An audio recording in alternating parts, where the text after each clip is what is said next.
If you could talk to Choochies, like say, Sure. tonight, what would you tell her about last night and this get together? What would you tell her? Only that all six of us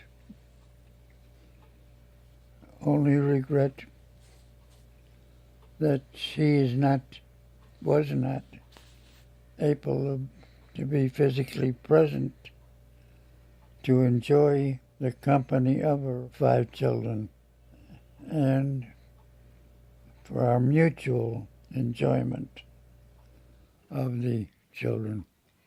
She missed a good party. It was. She would have enjoyed Oh my goodness. every minute of it.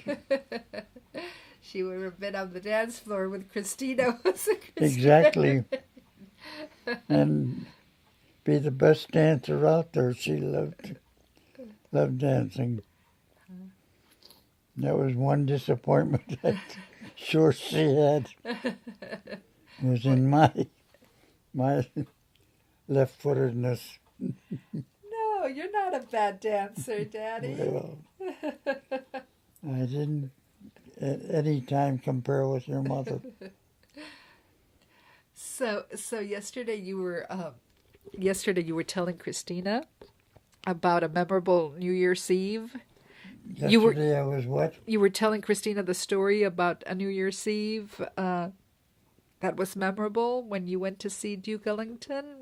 I think about the only story I had to tell her was about my trip to Los Angeles, my first year in college, when I heard that Duke Ellington was playing in Los Angeles, and I had no money to buy a railroad ticket or even a bus ticket down to them. The only factual means of transportation, which was in common practice at that time, was riding the rails. That is, catching a free ride on the boxcars. So that's what I did during Easter vacation, which coincided with the time that Ellington was performing in Los Angeles. So I left school, University of Portland, with some coaching from my fellow students who were mostly from Butte, Montana. And it seemed all of them had some practice or other in riding on boxcars. So they gave me a short education in what to do and what not to do. Well, what did they tell you?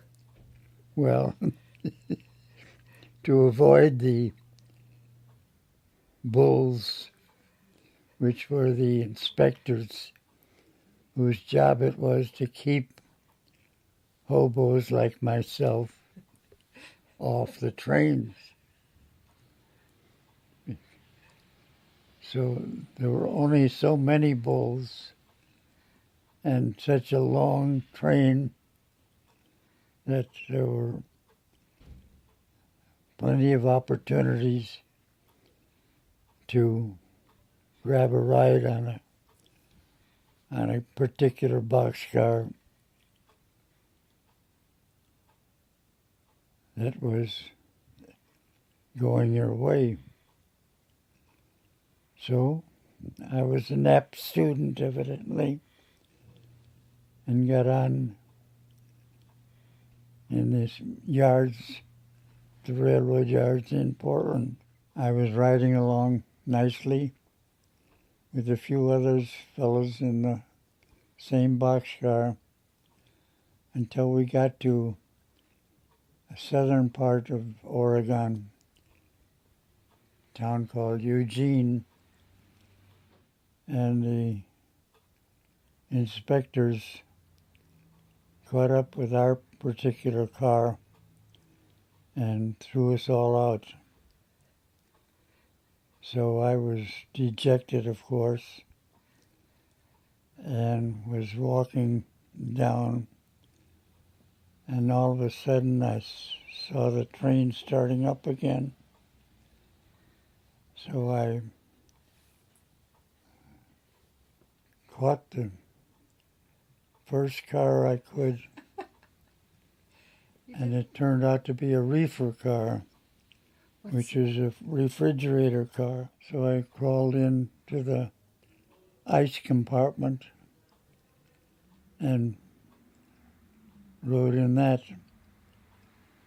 all the way down to Crater Lake, Oregon.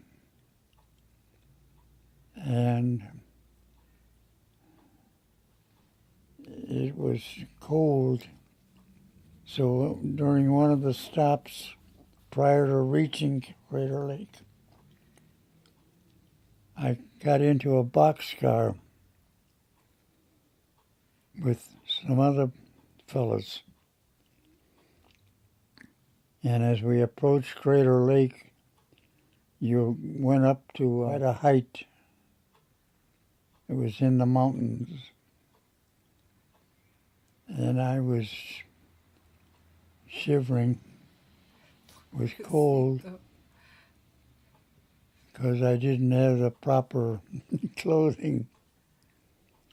So among my fellow passengers was a black fellow about my age, and he noticed me shivering there.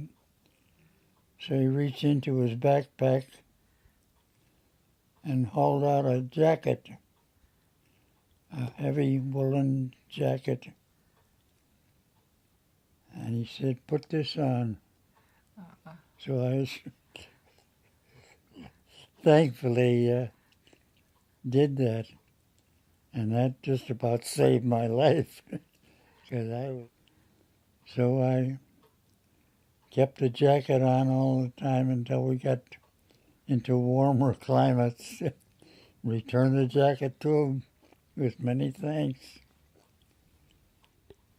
Did you get to see Duke Ellington after all? And then I got to see, he was appearing at a theater at that time and giving a show, musical concert, in between showings of the main feature.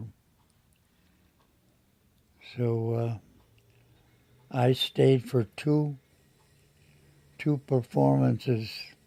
I had to sit through the picture. I don't know what it was. I don't care less about the picture. I was only interested in listening to his music. So after that, I